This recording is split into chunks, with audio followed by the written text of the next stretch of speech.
চট্টগ্রামের গুলিয়াখালী সাগরে গোসলে নেমে জোয়ারের টানে ভেসে যাচ্ছিলেন 4 পর্যটক। ঠিক সে সময়ে দেবদূতের মতো এগিয়ে এসে তাদের নিশ্চিত মৃত্যুর হাত থেকে উদ্ধার করে এখন প্রশংসায় ভাসছেন সেখানে দায়িত্বরত 2 গ্রাম পুলিশ সদস্য নুরুল আমিন ও সফর আলী। গত সোমবার দুপুরের এই লোমহর্ষক ঘটনার ভিডিও এখন সামাজিক যোগাযোগ মাধ্যমে রীতিমতো ভাইরাল হওয়া ভিডিওতে দেখা যায় সমুদ্র সৈকতে গোসলে নেমে জোয়ারের টানে ভেসে যাচ্ছিলেন 4 পর্যটক। বিষয়টি দেখতে পেয়ে সেখানে দায়িত্বরত গ্রাম পুলিশের 2 সদস্য একটি লাইফ বোট নিয়ে তাদের উদ্ধার করেন। তবে উদ্ধারকারীরা জানান নিষেধ অমান্য করে সাগরের অনেক গভীরে চলে যায় ওই পর্যটকেরা। পরে উত্তাল ঢেউ আর ক্লান্তির কারণে তারা তীরে ফিরতে পারছিলেন না। ঠিক তখন দ্রুত একটি লাইফ বোট নিয়ে তাদের উদ্ধার করা হয়। তবে এই ঘটনার পর সামাজিক যোগাযোগ মাধ্যমে মিশ্র প্রতিক্রিয়া দেখা গেছে।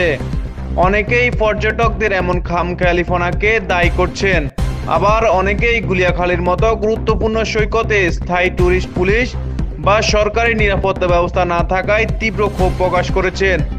উল্লেখ্য, গত 23শে মে এই সৈকতে ডুবে কুমিল্লা থেকে আসা এক তরুণ প্রাণ হারিয়েছেন। News desk, Kafil Talukdar, MRK TV।